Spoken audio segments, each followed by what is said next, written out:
Guys, welcome once again sa aking YouTube channel. Okay? So guys, welcome. Gagawa ko tayo ng binagoongan kon baboy mga kaibigan. Okay?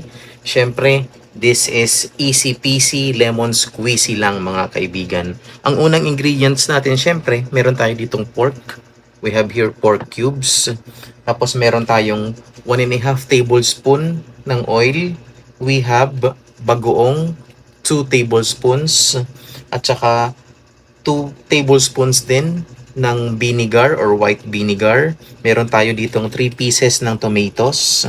Tapos we have here 8 cloves ng bawang, 2 pieces ng sibuyas mga kaibigan. We have here 3 pieces talong, as toppings. Ipiprito natin to later on. Tapos we have 1 tablespoon ng brown sugar. Tapos guys, half tablespoon ng paminta at saka half tablespoon ng salt. Okay? Once again, my name is Roel Barca and please do not forget to subscribe and share my YouTube channel. Thank you. So guys, maglalagay ako ng 2 tablespoons ng ating oil dito sa ating pan. Ang una muna natin gagawin, paiinitin natin. Tapos syempre, ilalagay natin yung ating pork. Ipiprito muna natin guys ng bahagya. So kapag mainit na, ilalagay na natin yung ating pork. So guys, ilalagay ko na yung ating pork. Mga kaibigan, itong ulam na to ay tumatagal ito. So hindi siya mabilis masira mga kaibigan. Tapos guys, tatakpan natin para siyempre maluto. So guys, naprito na natin yung ating pork ng bahagya. So this time guys, tayo naman ay magigisa ng ating sangkap. So unahin natin yung ating sibuyas. We have our bawang.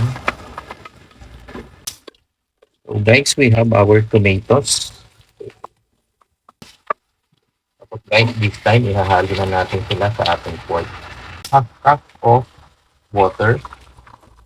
Tapos guys, ilalagay na natin yung ating brown sugar. Yung ating pepper. Tapos yung ating salt.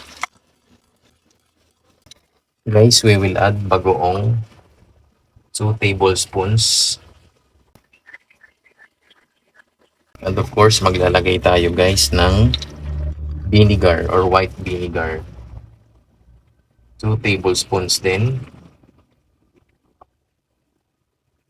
Tapos we will cover this for 5 minutes mga kaibigan na hindi muna natin hahaluin. Okay? So guys, ito na yung ating binagoongan baboy. Ready to serve na mga kaibigan. Once again, sana matry nyo po.